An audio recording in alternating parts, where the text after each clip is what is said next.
Terima terima kasih kepada YIB yang telah memberi kesempatan pada malam hari ini, dan tentu di banyak kesempatan saya bersama-sama dengan YIB untuk kemudian turut belajar, dan saya sangat senang sekali betapa kiprah YIB selama ini telah membantu kita semua berkomunikasi, bersilaturahim, sehingga pelan-pelan satu persatu warga IEB bahkan sudah bisa master dan juga bisa doktor.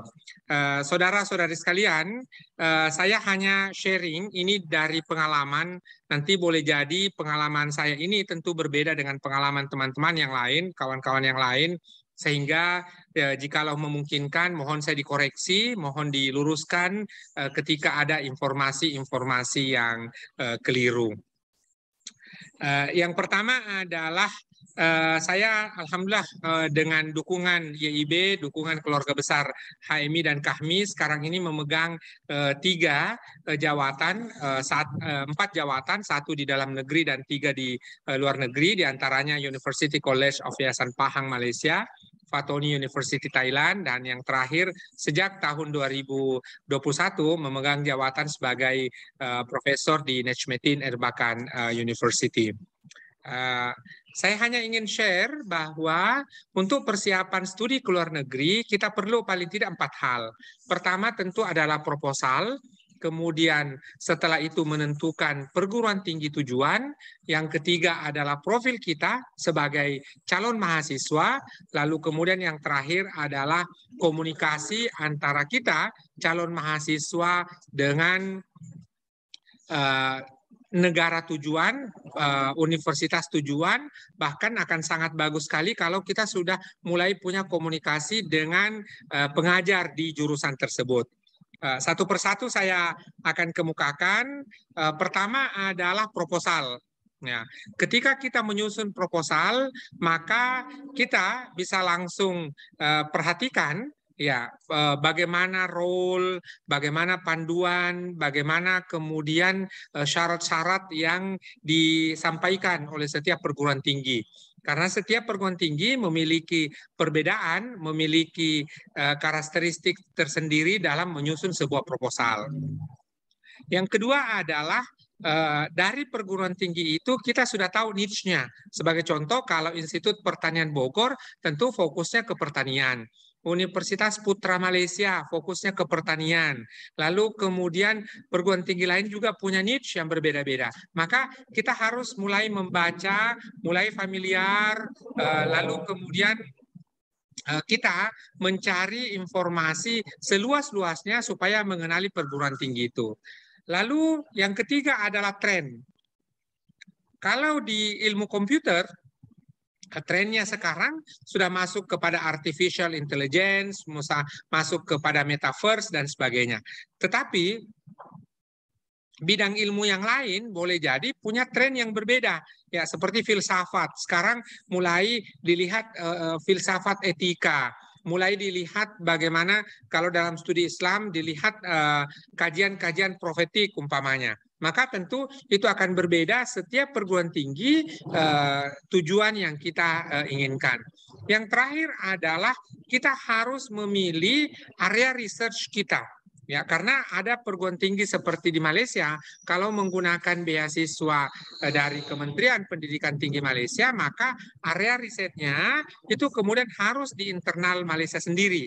Sementara kalau kita mendapatkan beasiswa seperti semasa saya dulu adalah Ford Foundation, itu kemudian area penelitiannya itu harus di negara tujuan. Jadi ini pelan-pelan kita harus perhatikan, karena lagi-lagi adalah sekarang LPDP mulai terbuka, mari kita lihat skemanya, mari kita lihat apa yang memungkinkan untuk kita apply, karena juga LPDP punya banyak sekali skema, bahkan ada skema yang melalui Masjid Istiqlal. Ya, ketika kemudian melalui Masjid Istiqlal, maka tentu ada syarat-syarat tersendirinya yang harus kita penuhi. Ini juga tentu lagi-lagi rekomendasi saya adalah kita kemudian harus mencari informasi seluas-luasnya, sedetail-detailnya, sehingga kemudian informasi yang kita dapatkan itu kemudian akan membantu kita dalam persiapan studi kita. Itu tadi terkait proposal. Sekarang saya lanjut kepada perguruan tinggi. Ada orang yang kemudian perlu melihat rankingnya, apalagi kalau beasiswa presidensial. Ada satu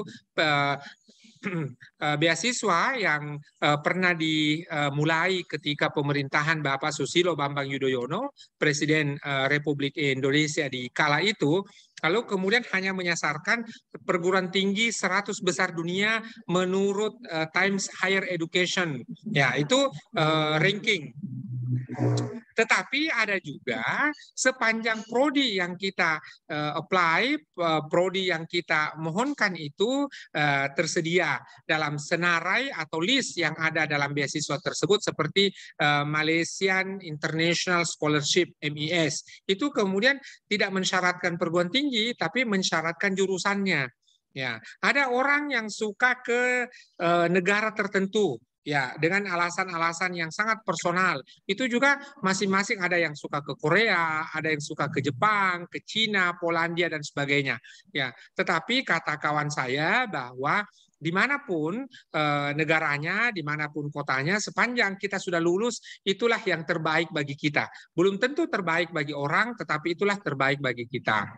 Sehingga kemudian kawan-kawan sekalian dalam persiapan untuk mencari LOA itu akan sangat bagus sekali mulai dipersiapkan sejak dini. Sebagai contoh, saya sengaja memakai kostum Universiti Kebangsaan Malaysia, di mana kemudian saya juga turut di dalamnya di Fakulti Pendidikan, terutama untuk magister dan doktor. Maka teman-teman sekalian tentu sudah perlu melihat apakah sesuai dengan kondisi Malaysia atau tidak. Tentu ketika terkait dengan Malaysia banyak sekali pertimbangan yang memungkinkan untuk kita pilih. Di mana ketika kita kemudian memilih Malaysia, tentu makanan akan lebih mudah. Lalu kemudian begitu pula kesempatan untuk pulang ke Indonesia sangat memungkinkan untuk riset ataupun ada keperluan tertentu, maka ini memungkinkan untuk kita lakukan. Itu salah satunya saja, tapi tentu bukan satu-satunya. Pada saat yang sama, apa yang harus kita lakukan adalah mencari calon supervisor. Ketika kita memiliki calon supervisor, dan calon supervisor inilah yang pada akhirnya akan memberikan kepada kita sebuah peluang, sebuah rekomendasi untuk kemudian apply lebih lanjut formulir untuk di pasca sarjana. Bahkan dalam tradisi Jepang, persetujuan seorang profesor itu kemudian sudah dianggap sebagai surat kelulusan, dan itu cara Jepang, ya. Masing-masing negara punya cara berbeda-beda, dan mari kita pahami negara ataupun perguruan tinggi tujuan kita. Sebagai contoh, jikalau ada yang mau apply ke Tohoku University, maka kemudian kita mulai dari mencari profesor. Ketika kita sudah menemukan profesor yang memberikan rekomendasi, mau membimbing kita, dan bahkan mau menjadi supervisor, maka itu satu keunggulan terbesar dari proses yang kita lalui. Saudara-saudari sekalian, saya lanjut ke profil calon mahasiswa. Profil calon mahasiswa di sini kita perhatikan paling tidak 5 poin. Poinnya diantaranya adalah apa karya yang pernah kita hasilkan selain skripsi. Ya, tentunya Anda semua pernah di HMJ, pernah di BEM, pernah di komisariat, pernah di cabang. Ini akan menjadi satu keuntungan besar yang dapat kita gunakan sehingga kemudian kita punya karya. Apalagi kalau Anda ketua umum cabang di cabang tertentu, sebut saja sebagai contoh cabang Makassar.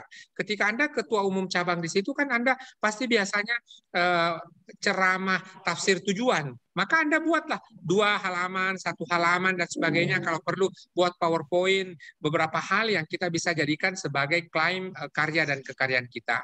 Karya yang Anda harus persiapkan tidak hanya skripsi saja, tetapi kemudian secara lebih luas itu kemudian kita juga punya yang lebih luas adalah karya-karya. Maka kemudian saya sejak awal merekomendasikan kepada kita semua, jikalau memungkinkan ketika melaksanakan LK2 maupun LK3 tidak lagi sekedar para peserta mengumpulkan karya-karyanya tetapi sampai diterbitkan, dan itu alhamdulillah saya lihat Batko Sulselbar sudah melakukan itu, cabang-cabang lain sudah melakukan itu. Ini sebuah langkah yang maju, paling tidak ada karya dari calon-calon sarjana, kalau memang mereka calon sarjana, atau anggota-anggota HMI ketika pada saatnya mereka melanjutkan studi, mereka memiliki karya yang luas. Yang ketiga adalah karya-karya tadi. Ya. Bisa slideshow modelnya? Sebentar. Tidak jalannya. Ya, ini sudah terlihat ini, Kak? Terlihat, Prof, tapi di klik yang ini, Prof, di pojok bawah kanan, Prof. Yang ini? Ya. Ya. Oke. Saya sudah klik ini pojok kanan bawah. Ya. Sebentar, saya stop dulu, saya share screen sekali lagi. Ya, dar ini, ya.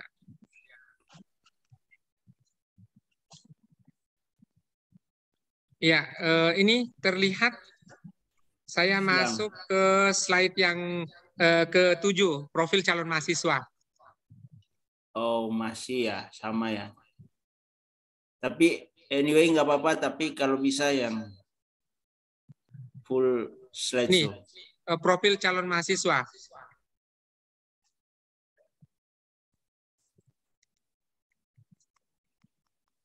Ya, yang terlihat di sana Sonia apa ya? Profil calon mahasiswa, Prof. Oke, saya lanjut profil calon mahasiswa. Jadi ketika kemudian kita menyiapkan profil kita sebagai calon mahasiswa tadi, ini semua harus dapat dilihat dalam bentuk jejak digital. Oleh karena itu ada repositori-repositori yang memungkinkan digunakan secara gratis. Ada Akademia, ada ResearchGate, ada Zenodo, dan sebagainya. Ini digunakan dalam menyimpan karya-karya kita, bahkan sekalipun karyanya itu adalah PowerPoint atau bahkan poster. Itu kemudian kita simpan di situ. Lalu kalaulah kita menyimpannya, maka jangan sampai tidak bisa dicari.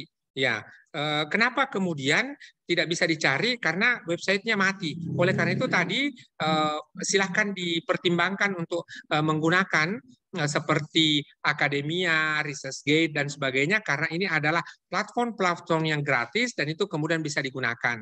Bahkan dalam satu kesempatan saya diundang oleh Prince Sultan University di Saudi Arabia, itu kemudian Prince Sultan University ini kemudian mereka melihat LinkedIn kita. Jadi dia hanya meminta LinkedIn untuk kemudian melihat profil kita. Bahkan beberapa hari yang lalu saya ditelepon oleh Manchester University, ini hanya karena saya apply satu tim riset ke sana dan mereka kemudian setuju untuk bersama-sama dengan saya hanya karena melihat profil LinkedIn saya. Itu satu contoh. Contoh yang lain adalah suatu waktu saya pernah menjadi research fellow di Linköping University di Swedia. Itu ketika pergi ke Swedia itu mereka hanya minta ORCID ID. Oleh karena itu teman-teman sekalian, saudara-saudari, tadi apa yang kita hasilkan dalam aktivitas yang kita lakukan ketika di mahasiswa, di cabang, di komisariat, di Batko, dan bahkan ada yang mungkin dari pengurus besar itu kemudian menunjukkan minat riset kita. Ya, sebab tentu masing-masing orang punya minat riset dan ketika kita menemukan partner yang tepat, ini kemudian akan sangat bagus sekali. Oke, saya masuk kepada yang terakhir, soal komunikasi. Ketika kemudian tadi sudah menyiapkan proposal, sudah menentukan perguruan tingginya, bahkan sudah menentukan departemen yang kita mau tuju, maka kita mulai komunikasi. Kita cari profesor sesuai dengan minat riset kita masing-masing. Dari situ kemudian kita berdiskusi apa yang menjadi penelitian profesor itu. Ketika penelitiannya terkait dengan Indonesia, itu akan sangat bagus sekali. Sebagai contoh, ada satu guru besar besar di Cornell University di Amerika Serikat, itu Pomsky, itu kemudian meneliti tentang memahami Islam di Indonesia. Maka kalau kita kemudian bisa menawarkan apakah penelitian terkait HMI, penelitian terkait ormas, ataupun penelitian terkait apa yang menjadi tren baru di Indonesia, itu akan sangat bagus. Lalu dari penelitian yang kita sudah baca dan kita lakukan ini ada interaksi, ada email-emailan, bahkan kemudian kita kemudian saling komen di profil LinkedIn dan seterusnya, tetapi rekomendasi saya melalui email. Kenapa rekomendasinya melalui email? Karena kalau menggunakan email kita bisa simpan dengan baik dan itu bisa menjadi satu contoh betapa kemudian kita sudah sangat serius untuk mempersiapkan studi kita. Terakhir, ini iklan satu kegiatan Habibie Erbakan Fellowship yang akan berlangsung di Konya 1 dan 2 Oktober 2022. Jikalau saudara-saudari sekalian ada yang kemudian mau mengkaji sains and teknologi in Muslim world, terutama terkait dengan apa interaksi politik antara teknologi dan sebagainya, dan ini menjadi diskursus-diskursus yang biasanya dilakukan pengurus nasional Masika Ijmi sementara mempersiapkan Habibie Erbakan Fellowship, dan ini kemudian puncak acaranya itu akan berlangsung tahun 2022. Boleh jadi adik-adik sekalian kalau masih ada yang pengurus cabang, ada pengurus Batko atau ada yang pengurus besar, itu kemudian bisa menjadikan ini sebagai platform dalam rangka kemudian menempatkan atau kemudian memiliki alokasi program kerja terkait dengan orientasi internasional. Demikian pengantar diskusi kita malam hari ini, Sonia. Mudah-mudahan ini bisa memberikan beberapa perspektif kepada teman-teman yang sementara apply beasiswa dan juga persiapan. Satu hal lagi bahwa untuk persiapan studi ke luar negeri itu tidak bisa tiba-tiba, tidak bisa kemudian hanya kita lakukan 1-2 bulan, tetapi sebaliknya adalah harus dipersiapkan setahun. Saya teringat ketika saya mendapatkan beasiswa Ford Foundation untuk lanjut studi S3, itu bahkan saya memiliki persiapan 1,5 tahun untuk mencari beasiswa.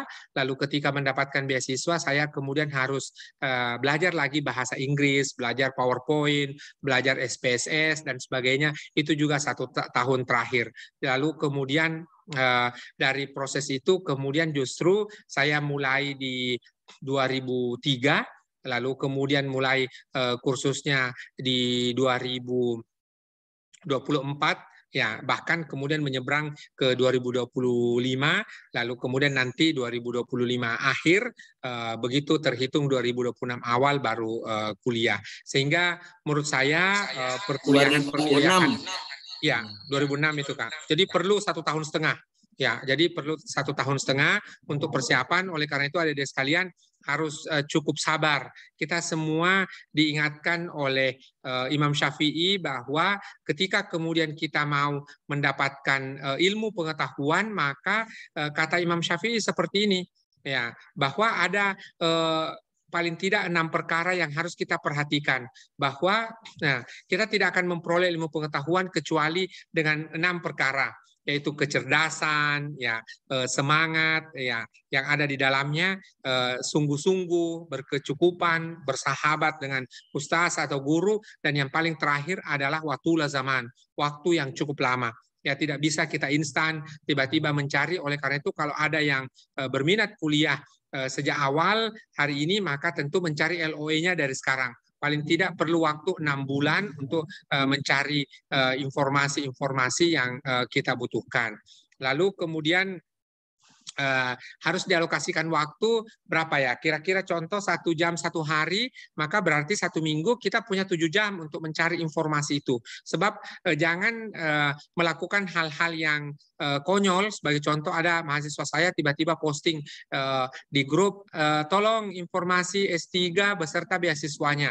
Nah, tentu tidak turun begitu saja dan tiba-tiba kita harus kemudian secara rutin mencari informasi, tadi paling tidak mencari perguruan tingginya, mencari profesornya, mulai berkomunikasi dan mulai submit dokumen-dokumen yang diperlukan. Terakhir saya ingin tutup bahwa ketika kita menawarkan diri untuk menjadi seorang mahasiswa di perguruan tinggi, kita harus memastikan bahwa perguruan tinggi itu jatuh cinta terhadap profil kita. Sebab ketika mereka jatuh cinta, mereka tidak hanya akan menawarkan letter of acceptance yang unconditional, tetapi kemudian pada saat yang sama mereka akan menawarkan beasiswa kepada kita. Oleh karenanya adalah buatlah profil kita secantik-cantiknya sesuai dengan kriteria perguruan tinggi itu, sehingga pada saatnya ketika kita apply beasiswa, ketika kita bermohon menjadi mahasiswa, maka kita akan diterima menjadi bahagian dari perguruan tinggi tersebut. Demikian Sonia, mohon maaf atas segala kekurangan, saudara-saudari sekalian, saya kembalikan ke moderator. Baik, terima kasih Kanda Profesor Ismail Suwardi WK PhD atas pemaparannya. Ya, begitu ya teman-teman. Jadi kalau kita mau apply itu nggak instan. IELTS ini hanya syarat pemenuh aja, tapi banyak syarat-syarat yang lain yang harus kita siapkan.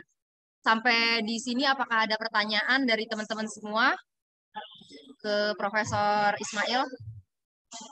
Jika ada silakan raise hand.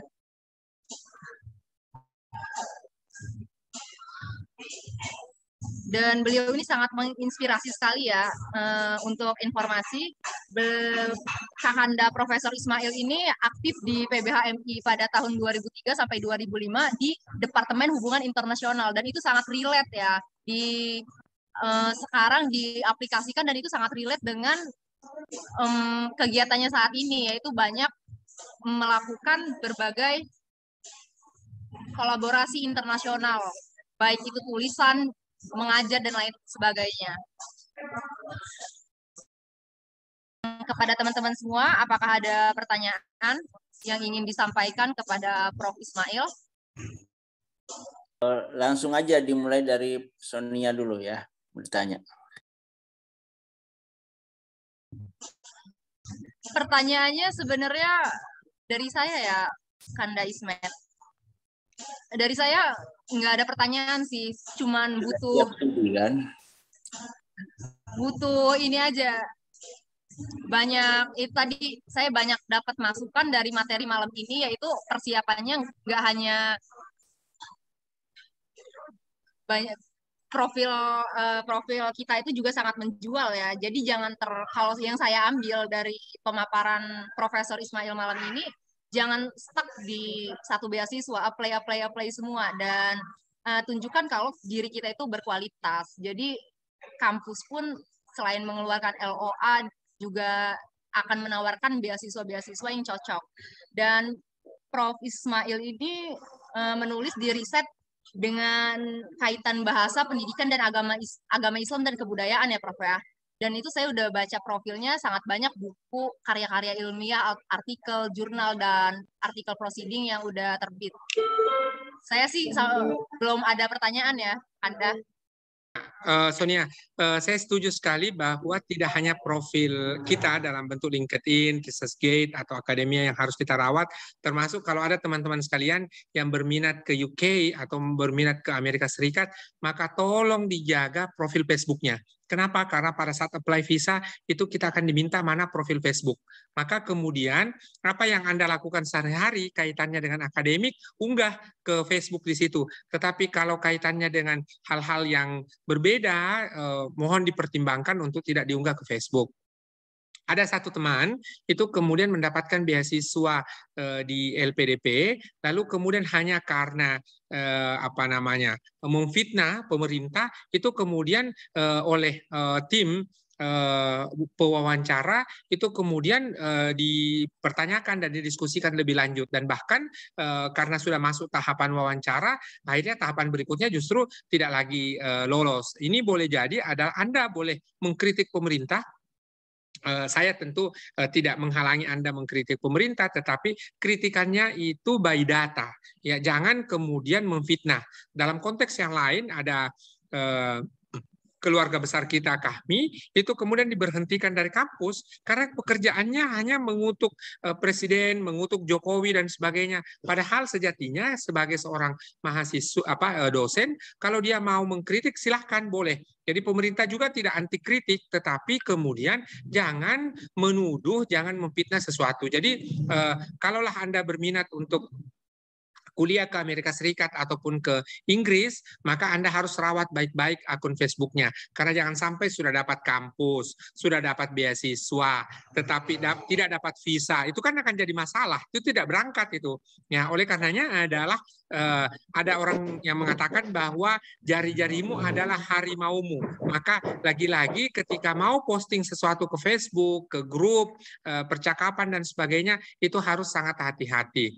Yang terakhir adalah tentu akan sangat bagus sekali kalau semasa kita kemudian memposting informasi yang ada di Facebook itu adalah terkait dengan kepakaran kita. Saya hari ini berada di Merauke, itu kemudian beberapa kali berinteraksi dengan kolega-kolega di Merauke, berawal dari Facebook, mereka kemudian melihat topik riset kita, melihat topik riset saya terkait dengan Bugis, terkait dengan budaya dan sebagainya, lalu kemudian justru dari mereka kemudian ada yang mendapatkan dana penelitian, akhirnya saya diajak untuk meneliti bersama.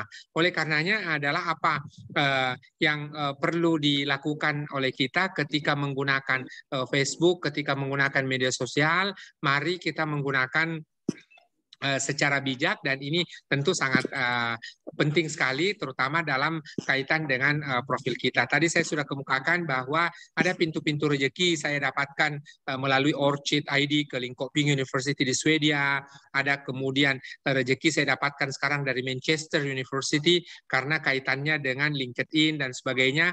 Oleh karena itu, mari kita rawat profil kita masing-masing, tetap boleh mengkritik pemerintah, boleh berbeda pendapat dengan pemerintah, tetapi lagi-lagi adalah by data-datanya, jangan by rasa-rasanya. Karena kalau by rasa-rasanya, itu Anda melibatkan emosional, dan boleh jadi adalah like and dislike. Padahal kalau by data-datanya, tentu Anda akan memukakan data dan pengambilan kesimpulan dari situ. Itu mungkin tambahan saya, Sonia, terkait dengan bagaimana kita memanage media sosial. Saya kembalikan ke Sonia.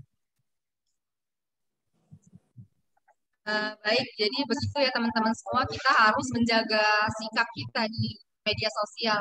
Daripada kita memposting-posting hal yang kurang bermanfaat, jadi lebih baik kita memperkenalkan diri kita, siapa kita, apakah bidang ilmu kita, itu lebih baik dituangkan dalam artikel ya, Prof. Menulis, jadi lebih produktif. Oke, ada yang ingin bertanya kepada Echa Fareza, silakan pertanyaannya langsung saja ke Prof. Ismail. Ya, baik, terima kasih moderator atas kesempatannya. Yang saya hormati Prof. Ismail selaku pemateri, dan yang saya hormati Bang Isfat Jafar. Izin Prof, saya Eza dari HMI Cabang Ciputat. Kebetulan saat ini saya setelah menyelesaikan studi S2 Prof di UI, karena sebelumnya saya dapat LPDP karena nggak persiapan untuk keluar negeri terkait syarat bahasa Inggrisnya Prof sampai nyari LOE-nya. Dan kebetulan senior saya di Ciputat itu, saya diberi kesempatan untuk menjadi asisten dosen saat ini, Profesor Saiful Mujani, Prof. Ini salah satu kesempatan yang menurut saya peluang untuk saya bereksplorasi untuk meningkatkan kualitas saya untuk yang tadi telah Prof. Ismail paparkan terkait penulisan, terkait profiling, dan sebagainya. Yang saya ingin tanyakan mungkin praktikal aja, Prof, terkait tadi Prof juga menjelaskan bahwa bagaimana kita mencari profesor-profesor di kampus tujuannya itu, bagaimana Prof, sedangkan kami kurang tahu gitu bagaimana cara berkoneksi, mengetahui nama-nama profesornya, risetnya di mana, itu apakah dari website kampusnya atau seperti apa, Prof? Terus yang kedua, apakah untuk mendapatkan PhD ke luar negeri itu lebih dipermudah yang sudah mendapatkan MA-nya di luar negeri, atau bisa nggak kalau misalkan teman-teman yang sudah masternya, karena ini beberapa juga ada Prof, ada Miss Ismi, Mr. Septa juga di IIB 14 ini yang sudah menyelesaikan S2-nya di dalam negeri Prof, kayak gitu Prof. Jadi gimana nih peluang yang sudah S2 di luar negeri untuk bisa S3-nya mendapatkan kesempatan ke luar negeri? Mungkin pertanyaan saya simple itu Prof. Terima kasih Prof. Oke, sebelum dijawab, mungkin silakan yang mau bertanya langsung aja ke chatroom ya, supaya kita langsung bisa mengoper ketika selesai pertanyaan yang sedang berjalan. Oke, silakan lanjut.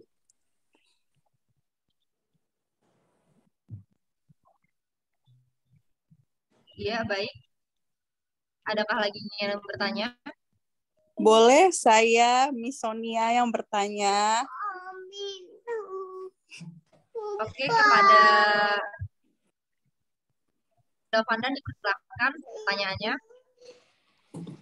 Ya, Assalamualaikum warahmatullahi wabarakatuh. Makasih kesempatannya Ibu Moderator. Saya ingin bertanya, Prof. Saya tadi kayaknya seru ya Prof ngejelasin tentang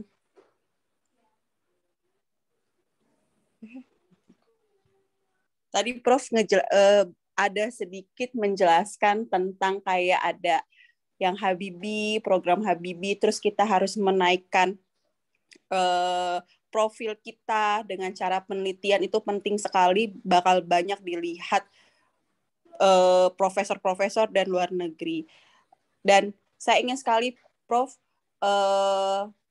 kalau misalnya ada info-info kayak beberapa organisasi internasional yang bisa menaikkan profil kita, itu bisa di-share nggak, Prof? Bagaimana kita bisa bergabungnya gitu, Prof? Terima kasih, Bu Moderator.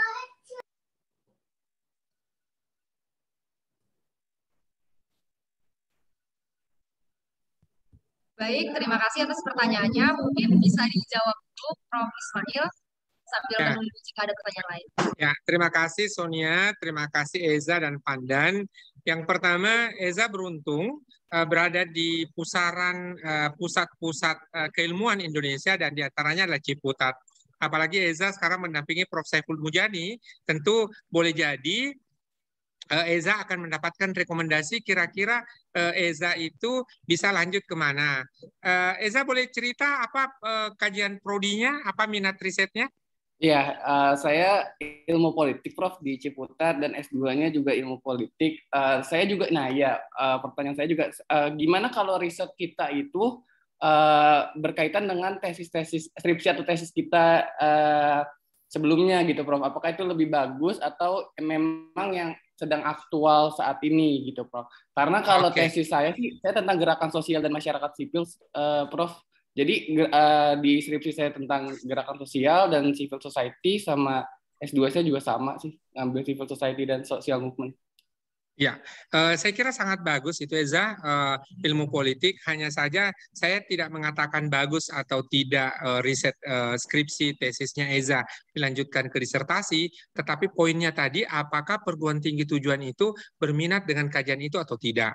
Maka kemudian melalui tentunya Prof. Saiful Mujani, kita bisa mendapatkan informasi-informasi, apalagi beliau itu alumni Ohio University, maka tentu beliau punya kolega di berbagai perguruan tinggi, berbagai negara terkait dengan itu.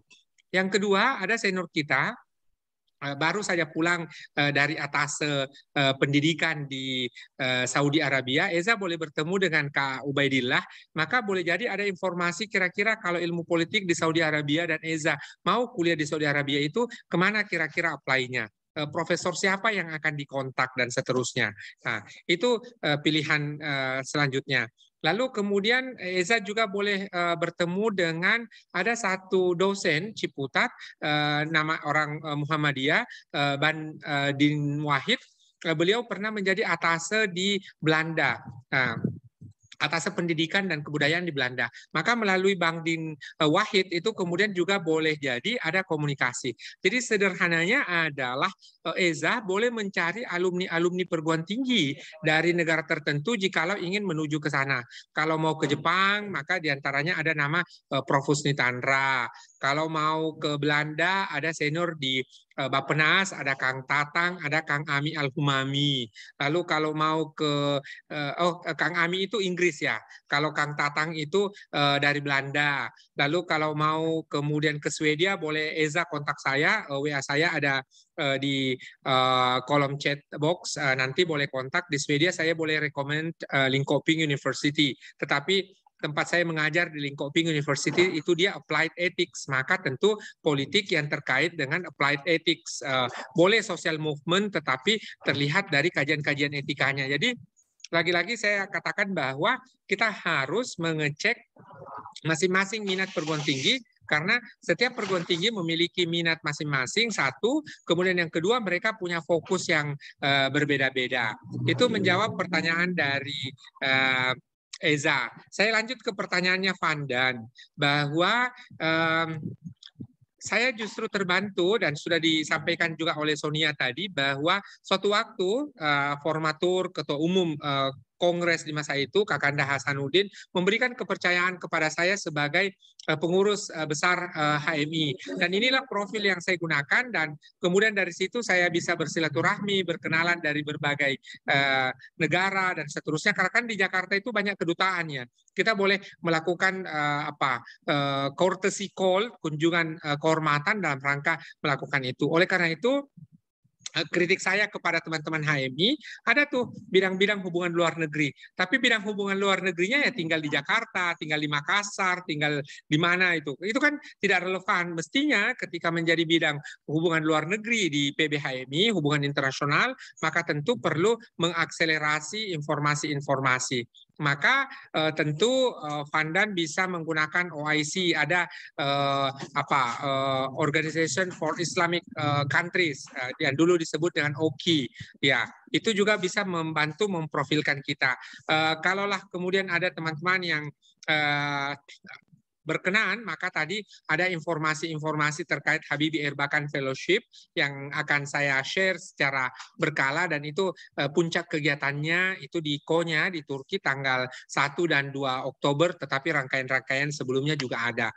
Juga melalui Dewan Pendidikan Kabupaten Maros kita melakukan diskusi-diskusi terkait dengan belajar. Ada yang terjadwal sejauh ini ada India dan Manchester tadi, maka nanti melalui grup YIB saya boleh kirimkan informasi-informasi terkait dengan ini. Itu jawaban saya, Sonia, terkait pertanyaannya Eza dan pertanyaannya Vandan. Prof, izin yang perbedaan S2 untuk S3 ke luar negerinya itu jadi boleh Eza, kalaupun S1-nya Eza di dalam negeri itu boleh lanjut S2 langsung ke luar negeri. Begitu pula kalau kemudian S2-nya apalagi di UI ya. Kan Eza beruntung itu bisa menyelesaikan pendidikan master di UI, maka itu kemudian ijazah S2 UI itu bisa diterima di seluruh dunia untuk kemudian untuk langsung lanjut S3. Tinggal Eza memastikan baik skripsi maupun tesisnya itu tersedia di repositori. Tetapi saya tidak khawatir karena UIN Jakarta maupun UI sendiri itu senantiasa menyimpan repositori skripsi, tesis, dan disertasinya untuk siapapun. Dan tentu ketika Eza sudah menyelesaikan S1 di UIN Jakarta dan menyelesaikan S2 di UIN di UI, maka tentu ini kemudian akan menjadi sebuah peluang emas, karena saya berpendapat bahwa ijazah UI baik S1-nya maupun S2-nya itu kemudian diterima sebagai requirement untuk kemana saja di seluruh dunia. Itu dari saya, Eza. Terima kasih, Prof. Terima kasih ya, Prof. Kebetulan saya juga dosen di UIN Raden Intan Lampung, Prof. Ya. Dosen pendidikan fisika sih, Prof. Cuma rencananya saya mau ngambil PITS ID-nya karena kebetulan saya orang fisika. Waktu itu saya juga S2-nya di UI. Dulu kayaknya dosen saya dari Ohio University Doc yang pendidikan fisikanya, fisika murninya. Prof. Iya, Jadi saya agak kira tertarik sangat juga yang bagus Habibie sekali tadi. itu. Kalau mau fisika tentu saya merekomendasikan silahkan berkomunikasi dengan Prof. Agus. Biasanya secara akrabnya dipanggil Gus Pur. Beliau fisika kuantum ya. Beliau alumni Hiroshima University, atau boleh berkomunikasi dengan Prof. Hairul Rijal dari ITB. Baik Prof. Agus maupun Prof. Hairul Rijal sangat welcome sekali menerima informasi, bahkan sekalipun saya itu kepakaran saya adalah pendidikan bahasa Arab, namun sesekali berbicara terkait fisika lingkungan dan sebagainya, mereka orang-orangnya sangat welcome. Maka saya kira silahkan berkomunikasi dulu dengan pakar di bidangnya itu, siapa kira-kira yang memungkinkan. Namun kalau fisika itu kan tentu banyak sekali center of excellence-nya, bahkan kemudian termasuk Abdus Salam Center di Italia. Itu juga salah satu Muslim peraih Nobel Fisika ya, itu boleh jadi juga dicek. Jadi ketika mau belajar ke luar negeri, cari the best destination menurut kita. Nah, jangan mau mencari yang ecek-ecek, jangan mau mencari perguruan tinggi yang penting sekedar di luar negeri, jangan. Tetapi usahakan kita mencari the best university yang menurut kita itulah the leading sector. Ya, di masa lalu ketika itu belum ada QS ranking, saya kemudian memutuskan University Kebangsaan Malaysia. Kenapa? Karena di sana ada Profesor Dr. Hasan Langgulung, ada putra Indonesia yang kemudian memilih menjadi dosen di University Kebangsaan Malaysia dan bahkan menjadi di antara pendiri awal kampus Fakultas Pendidikan kampus University Kebangsaan Malaysia itu.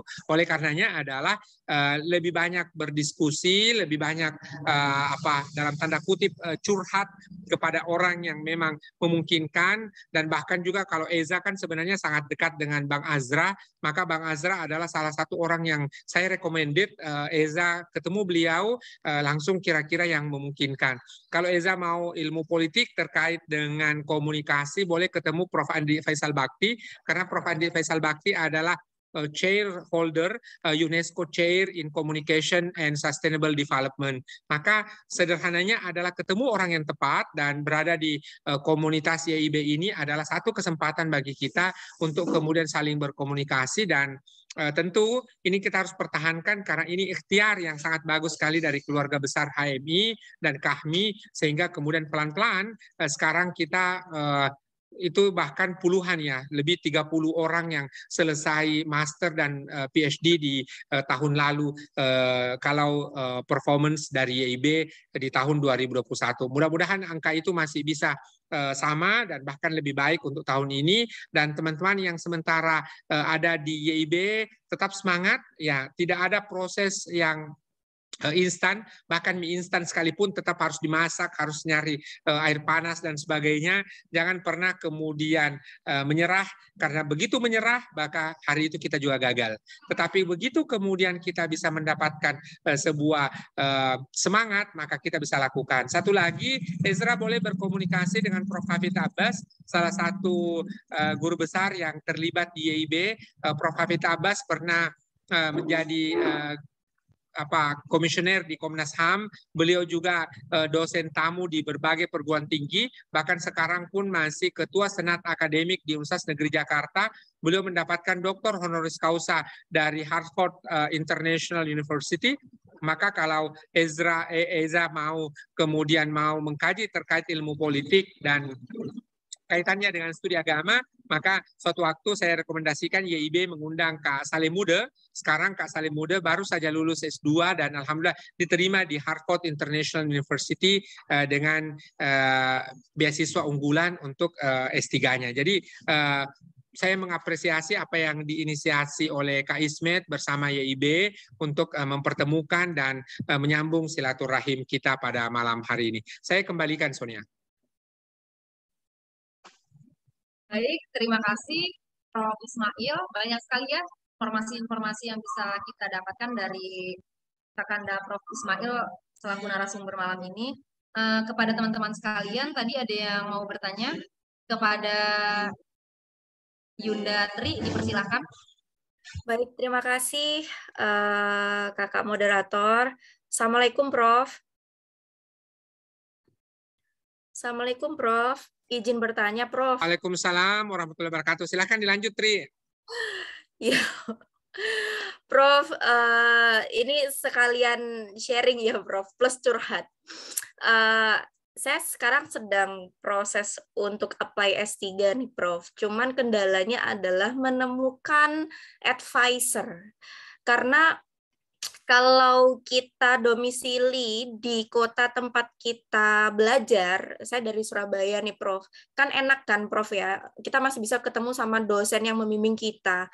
Nah, masalahnya adalah ketika saya kuliah di Surabaya, terus di Jakarta belum menemukan circle atau sosok yang tepat itu tadi, Prof. Jadi saya ingin melakukan penelitian di bidang kajian budaya, tapi itu tadi kampus tempat saya mengajar tidak mempunyai tokoh yang inline dengan isu yang akan saya bahas gitu, Prof. Jadi pertanyaan saya, gimana nih Prof cara nyari advisernya? Apakah kita bisa aja nemplok di kampus lain atau sebaiknya kita balik lagi ke kampus kita atau gimana, Prof? Itu pertanyaan dari saya, Prof. Terima kasih.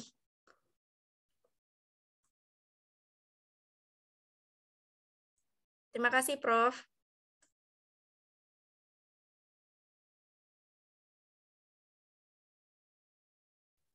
Baik, Prof. Mungkin langsung dijawab aja, Prof. Iya. Terima kasih Tri, terima kasih Sonia. Saya kira Surabaya itu juga adalah salah satu kota yang sangat maju sekali ya. Maka kemudian Tri jangan khawatir, banyak sekali circle-circle yang bisa digunakan. Di antaranya kalau Tri mengenal siapa ya, mantan Ketua Umum HMI Cabang Surabaya yang sekarang jadi dosen ITS, bahkan kemudian beliau kemarin itu calon rektor. Nah, ini kemudian memungkinkan sekali berkomunikasi terkait dengan beliau, karena beliau adalah alumni Jepang, alumni Chiba University, salah satu perguruan tinggi yang bereputasi dan memungkinkan untuk mendapatkan informasi di situ. Ada juga alumni HMI Cabang Surabaya yang sekarang ini adalah dosen di UNIZA, University Sultan Zainal Abidin di Malaysia. Maka Tri juga boleh mengontak Mas Yatno kaitan dengan itu. Nanti melalui Mas Yatno sendiri, maka kemudian bisa silaturahim dengan Ibu Prof Baik, ada juga Prof Dukis dan sebagainya di Unair, Erlangga, sehingga kemudian itu bisa dilakukan. Dan catatan untuk kita semua bahwa sebuah riset itu adalah riset yang sangat bagus sekali kalau interdisipliner. Jadi penelitiannya Eza tadi terkait dengan ilmu politik, maka dia boleh jadi tidak ilmu politik ansih. Ya, saya lupa menyebut juga bahwa ada seniornya Eza itu adalah Bang Burhanuddin Muhtadi. Itu juga satu kontak person yang bisa dikontak oleh Eza terkait dengan ilmu politik. Maka kemudian kalau kita lihat riset-risetnya Bang Saiful Mujani, mau lihat riset-risetnya Bang Burhanuddin Muhtadi, itu kan selalu interdisipliner, tidak kemudian monodisiplin. Maka kemudian ketika Tri ataupun Pandan ataupun Eza menyiapkan proposal, maka usahakan dia interdisipliner. Bahkan saya pribadi ketika mengajukan disertasi saya itu justru bahwa pembelajaran bahasa Arab berwawasan multikultural. Bahwa hipotesa yang dibangun saat itu bahwa tidak lagi hanya sekedar belajar bahasa Arab itu hanya dengan budaya Arab atau budaya Timur Tengah saja, tetapi ternyata belajar bahasa Arab itu kan boleh berkaitan dengan budaya-budaya lain. Jadi informasinya ketika kita memberikan contoh-contoh tidak hanya terkait dengan lingkungan Timur Tengah semata-mata, tetapi boleh jadi ada lingkungan yang berbeda-beda. Inilah yang saya sebut dengan multicultural based Arabic language teaching. Jadi ketika Tri, Eza, dan kawan-kawan yang lain mempersiapkan proposal, usahakan sebuah proposal yang interdisipliner, dan kemudian Tri juga harus, saya kira melalui salah satu circle yang memungkinkan adalah melalui YIB, dan YIB sendiri tinggal Tri memutuskan mau kuliahnya kemana. Karena kita ada Kang Zenzen, itu dari UCLA, lalu kemudian ada yang lain dari Polandia, ada dari UK, ada dari mana-mana seluruh dunia, sehingga sangat memungkinkan. Ya, hanya saja di masa saya apply tempat, saya memutuskan bahwa tempat yang terbaik bagi saya, belum tentu bagi orang lain, itu bagusnya di Universiti Kebangsaan Malaysia, dan justru tren setelah itu bahwa pendidikan tinggi Malaysia menjadi salah satu acuan, bahkan menjadi one of the best in the world. Itu jawaban saya, Sonia, terkait pertanyaannya Tri tadi. Baik, terima kasih, Prof. Yep, sama-sama, Tri. Baik, karena sesi kita akan segera berakhir, mungkin satu pertanyaan lagi ya, Prof ya. Dari Kanda Yudi, dipersilakan.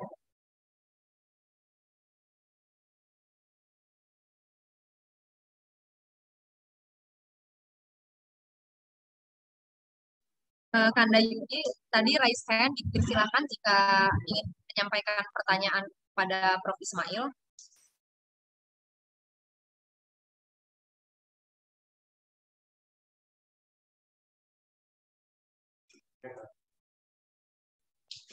Atau ada teman-teman yang lain yang ingin bertanya?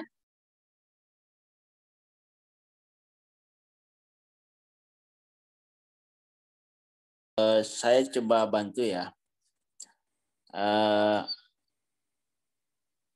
Prof begini, jadi misalnya untuk adik-adik yang sekarang ini sedang berusaha untuk mendapatkan scholarship, misalnya untuk master ya, ini yang paling dekat ini sebetulnya. Bagaimana pertama tadi sudah dijelaskan memantaskan diri untuk bisa mendapatkan beasiswa itu udah betul tadi yang diuraikan oleh Prof.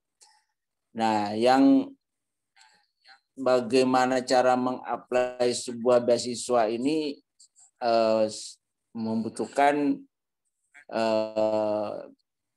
katakanlah trik-trik tersendiri ataupun cara yang lebih pas gitu ya. Nah, ini coba diberikan pencerahan gimana, Prof.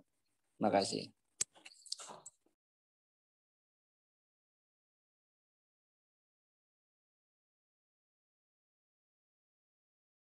Ya, terima kasih Kak Ismet memandu teman-teman sekalian untuk terkait dengan persiapan beasiswa.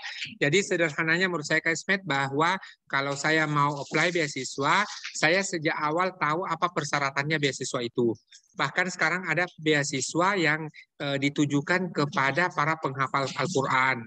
Ada yang by recommendation pesantren, termasuk LPDP yang dikelola oleh Masjid Istiqlal melalui Imam Besar Masjid Istiqlal, Bapak Profesor Dr. Nasaruddin Umar. Maka tentu ketika kita mau apply beasiswa itu, pahami dulu apa yang menjadi syarat-syaratnya. Ketika kita yakin bahwa kita lulus, maka kemudian kita kirim beasiswanya. Karena tentu perlu dicek kembali. Saya pernah suatu waktu mendapatkan informasi bahwa LPDP itu kita maksimal hanya 2 kali boleh mendaftar. Jadi kalau sudah 2 kali mendaftar dan tidak lulus, maka kita tidak ada kesempatan berikutnya. Jadi teman-teman sekalian ketika mau apply beasiswa, pastikan kita lulus. Dalam kaitan dengan ini, saya share saja. Suatu waktu saya mendapatkan informasi bahwa ada beasiswa namanya Ford Foundation International Fellowship. Lalu kemudian saya pelajari baik-baik. Lalu kemudian saya, tadi bahasanya Kak Ismet, kita harus memantaskan diri kita. Kita ini akan diterima atau tidak. Lalu kemudian saya meminta restu ibu saya, almarhumah.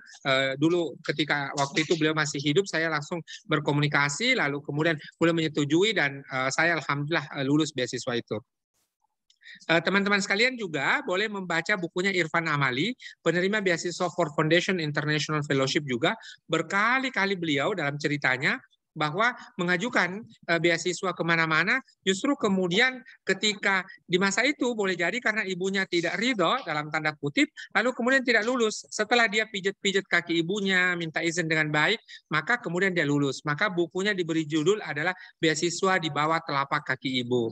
Ataupun contoh yang lain, ada kolega saya sekarang sementara kuliah di Universiteit van Amsterdam di Belanda. Saudara Astri Salatu, itu kemudian justru sudah apply beasiswa di mana-mana, itu kemudian justru tidak lulus. Tetapi hari H ketika ibunya wafat, justru di situ konfirmasi bahwa beliau mendapatkan beasiswa dan justru kemudian diterima di Universiteit van Amsterdam. Jadi boleh jadi adik-adik sekalian, saudara-saudara sekalian, ada hambatan-hambatan kita menerima beasiswa karena boleh jadi kita belum mendapatkan restu dari ibu kita masing-masing. Maka ketika Anda mau mengirim aplikasi beasiswa, maka pastikan sudah mendapatkan restu dari ibu kita masing-masing, dari orang tua kita masing-masing, sehingga kemudian perjalanan ketika kita apply beasiswa itu sangat lancar. Lalu kemudian jangan terpaku hanya LPDP, beasiswa unggulan dan sebagainya. Mahasiswa saya baru-baru berangkat ini ke Malaysia dengan beasiswa Malaysia International Scholarship. Itu juga satu beasiswa yang penting kita dibayarkan SPP, biaya hidup, biaya penelitian, biaya tiket itu sudah sangat lebih dari cukup ya. Lalu kemudian ada partial scholarship, ada kemudian beasiswa dari universitas tertentu seperti alumni YIB, Saudara Basir itu di Ehime University, itu by recommendation dosennya karena partner penelitian dan sebagainya sehingga kemudian diterima. Oleh karena itu bagi teman-teman yang masih di YIB ataupun alumni YIB, pertahankan spiritnya, jangan mudah menyerah. Ada nanti boleh diundang, ada Al-Hafiz Atsari, itu kemudian berjuang beasiswanya berapa tahun, saudara-saudara sekalian? 8 tahun. Jadi kalau Anda kemudian baru berjuang beasiswa 1 tahun, tetap semangat. Itu baru 1 tahun. Hafiz itu berjuang beasiswa 8 tahun. Apa yang terjadi? Itu kemudian bisa lulus ke Essex University dengan beasiswa. Bahkan sekarang sudah selesai S2-nya. Ya, jadi kalau kemudian baru 1 tahun di YIB, baru itu masih sedikit sekali, masih terbentang waktu yang sangat luas sekali. Ya, oleh karena itu semangatnya dipertahankan. Kalau Anda kemudian masih mau mempertahankan semangatnya, berarti masih ada jalan. Tetapi ketika memutuskan berhenti, maka saat itu juga pintunya sudah tertutup dan bahkan peluangnya sudah berhenti. Itu jawaban saya, Sonia, terkait pertanyaan Kak Ismet tadi. Baik. Bagaimana Kak Ismet?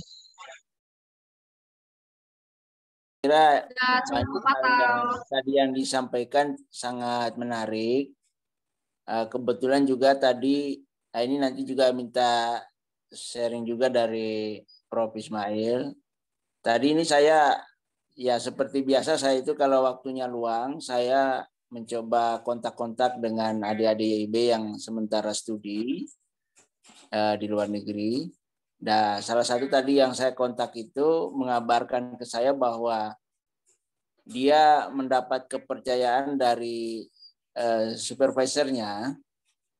Dia memang sekarang sedang menyusun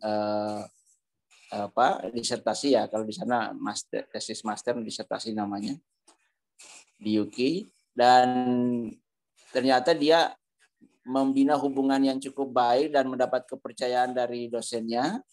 Dan sekarang malah ditawarkan untuk melanjutkan S3 dengan beasiswa kampus.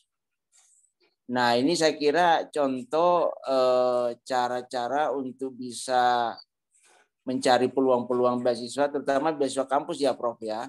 Karena di situ ada banyak slot yang dimiliki oleh para profesor-profesor, yang profesor itu punya otoritas untuk menunjuk atau mencari orang yang cocok dengan profil yang diminta. Nah, mungkin mohon tambahan penjelasan gimana, Prof.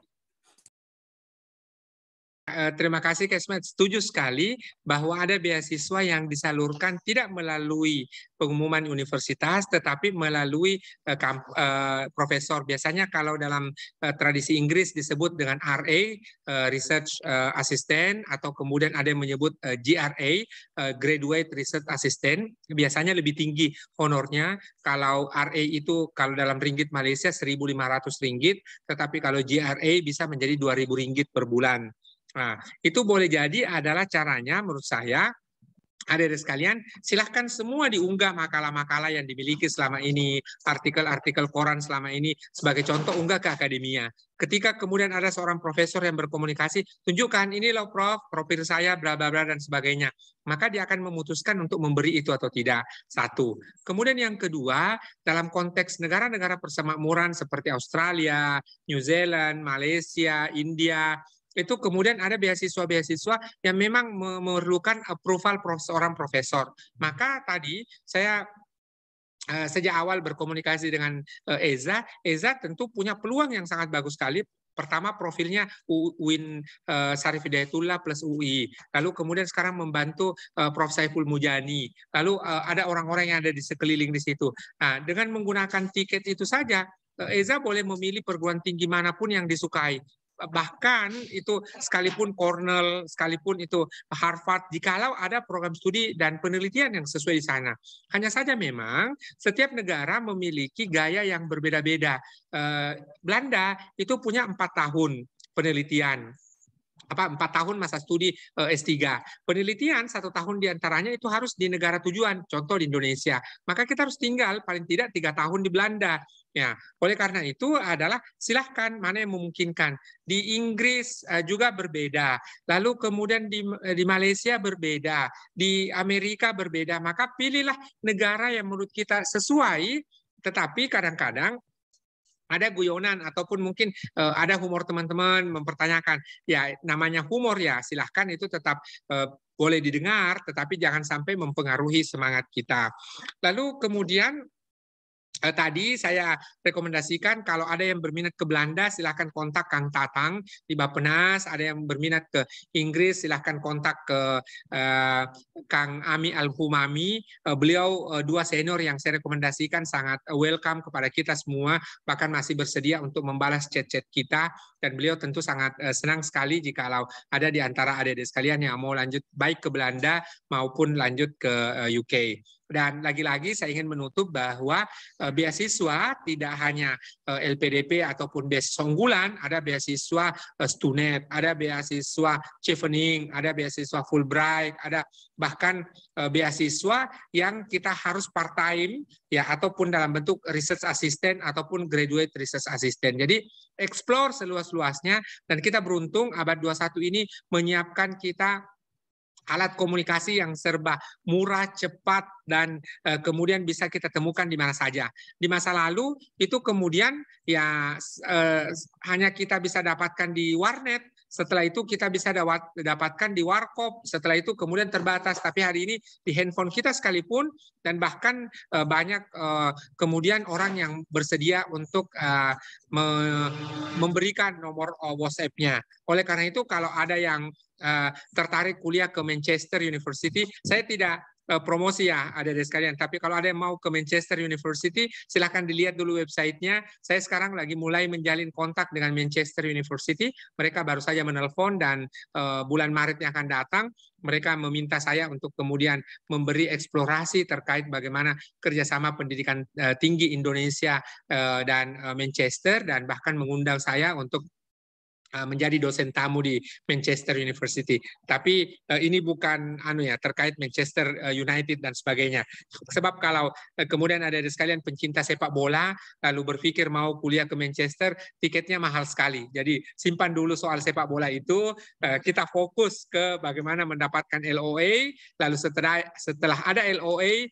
insya Allah kita bisa dapatkan beasiswa. Satu lagi, ada beasiswa yang disiapkan oleh Bank Indonesia, tapi dia harus masuk 100 besar dunia dalam QS. Jadi kalau kemudian yang seperti tadi Eza mau mengkaji politik, itu pilihlah seperti Edinburgh University, Cornell, dan sebagainya, supaya bisa mendapatkan beasiswa Bank Indonesia.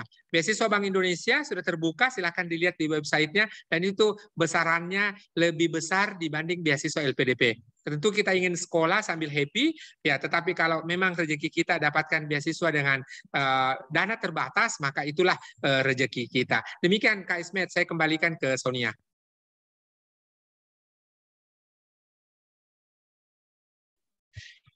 Baik, bisa kita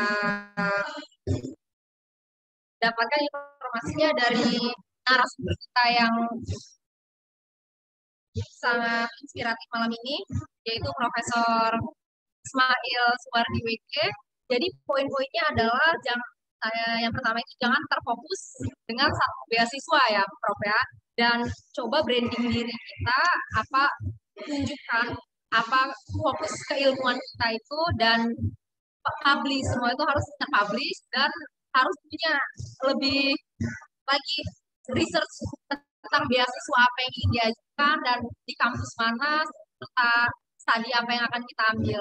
Baik, ya mungkin ada closing statement dari Prof. Ismail sekaligus menutup acara kita malam ini, Prof. Ya, terima kasih Sonia, terima kasih Kak Ismet. Sekali lagi sebuah kehormatan bagi saya bisa turut berbagi cerita kepada kawan-kawan sekalian, saudara-saudari sekalian, teman-teman sekalian. Ini adalah satu kesempatan bagi kita. Sekali lagi saya mengapresiasi Yayasan Insan Cita Bangsa. Dulu itu kita tidak bisa mendapatkan kader-kader HMI yang sementara kuliah ke luar negeri. Alhamdulillah wa syukrilillah, dengan usaha kita bersama-sama, dengan dukungan dari YIB, bahkan sekarang sudah masuk YIB 14, ini perlu kita pertahankan. Dan alhamdulillah apa yang dilakukan oleh Kak Ismet saya replikasi itu melalui Masika Ichmi. Sekarang Masika Ichmi juga sementara mentraining orang 40 orang untuk persiapan belajar ke luar negeri, dan 25 diantaranya sudah dapat beasiswa dari berbagai tempat. Tentu YIB akan menjadi platform bagi kita, tetapi adik-adik sekalian setelah sekembalinya nanti juga bagaimana kalau di komisariat, di cabang, di Batko itu lebih banyak. Sebab YIB tentu memiliki keterbatasan, hanya bisa mendapatkan satu lokasi belajar di satu tempat, tetapi kalau setiap cabang yang jumlahnya 200 cabang se-Indonesia itu melakukan hal yang sama, maka untuk mencapai masyarakat Cita itu bukan lagi sesuatu yang mustahil. Kenapa? Karena kita bergerak secara bersama-sama dengan langkah yang sama, dengan sinergi yang sama. Yang kedua adalah tentu KAHMI kita tidak boleh lagi hanya sekedar seperti kritiknya Pak JK bahwa KAHMI itu adalah arisan yang ber-ADART atau setingkat di atas arisan. Maka kemudian kita di KAHMI Goa bersama-sama dengan HMI cabang Goa Raya itu mendirikan masjid, dan alhamdulillah wa syukrillah masjidnya pelan-pelan sudah terbangun, dan kita target 1 Ramadan yang akan datang itu sudah bisa digunakan untuk salat tarawih. Jadi sederhananya teman-teman sekalian, saya ingin mengajak kita semua kritikan-kritikan terkait HMI, KAHMI, mari kita terima dengan hati yang lapang, tetapi pada saat yang sama mari kita semua bergerak bahwa tujuan HMI, tujuan KAHMI mewujudkan masyarakat Cita itu bukanlah sesuatu yang mustahil. Dan dengan kita semua bersatu padu di sini melalui Yayasan Insan Cita Bangsa, kita memastikan bahwa masyarakat Cita memang adalah cita-cita ideal kita semua, dan cepat atau lambat kita bisa wujudkan. Mohon maaf atas segala kekurangan. Sekali lagi terima kasih Kak Ismet, terima kasih Yayasan Insan Cita Bangsa atas kesempatan untuk bersua dan juga sharing bersama-sama dengan kita. Billahi taufiq wal hidayah. Wassalamualaikum warahmatullahi wabarakatuh. Baik, terima kasih banyak Prof. Ismail Suwardi WG PhD. Sebelumnya teman-teman semua bisa on cam, kita ambil foto bersama dengan narasumber kita yang sangat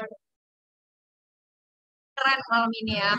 Jadi kita udah tahu ya arahnya mau kemana, semakin lebih ter-trigger lagi untuk apa persiapan yang harus kita lakukan.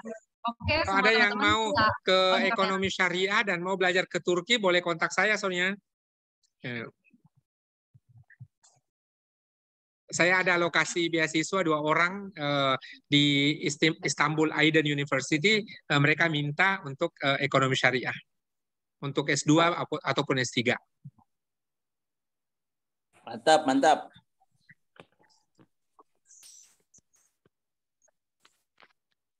Bilang gitu.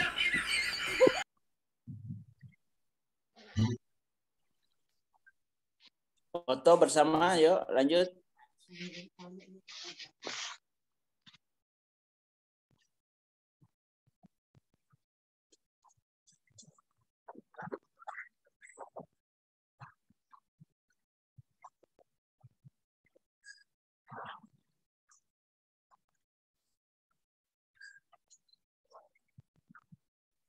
Baik, sudah ya, Yuda MC.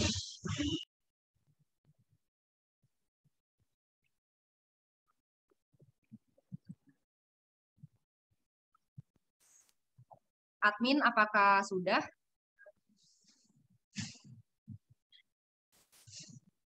Oh, belum, Kak. Oke, belum ternyata ya teman-teman. Mohon untuk membuka kameranya kembali. Oh iya.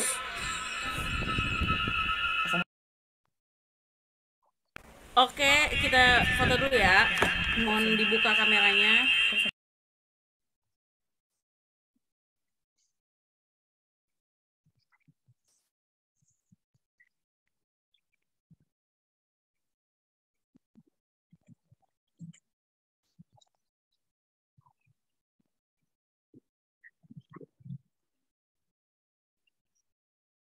Oke, udah, Kak.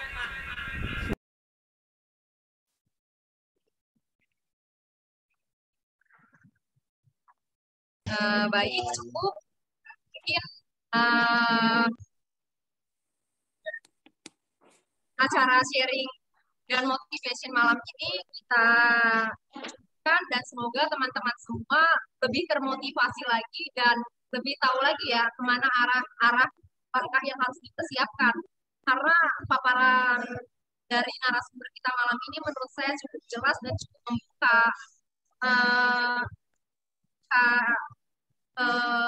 wawasan kita lagi tentang apply. Dan tadi yang saya tangkap, jangan pernah putus asa. If you fall 7 times, please stand up 8 times. Jadi kalau jatuh 7 kali, please stand up lagi. Siapa tahu change kita di yang ke-8. Oke, saya sebagai pemandu acara pada malam hari ini, saya ucapkan terima kasih. Mari kita tutup acara kita malam ini dengan membaca hamdalah. Alhamdulillahirrahmanirrahim. Alhamdulillahirrahmanirrahim. Alhamdulillah. Pada Kakanda Profesor Ismadil Suwardi PK, terima kasih banyak telah berkenan hadir dan memberikan motivasi. Dan kepada Kakanda Ismet, lagi-lagi kami sampaikan ucapan terima kasih banyak karena telah mengagendakan acara yang sangat bermanfaat ini. Baik, wassalamualaikum warahmatullahi wabarakatuh. Terima kasih semua teman-teman. Waalaikumsalam warahmatullahi wabarakatuh. Selamat melanjutkan aktivitas. Terima kasih Kak Ismet. Mudah-mudahan Kak Ismet bisa ke Rakornas Kahmi disampaikan supaya Kahmi wilayah itu semakin bersemangat. Kami di Kahmi wilayah Papua Barat lagi mendirikan kampus Kak, namanya Institut Teknologi dan Sains Insan Cita Papua Barat. Luar biasa. Ini lagi progres. Ya, baik, terima kasih banyak ya. Terima kasih banyak Kak, izin live.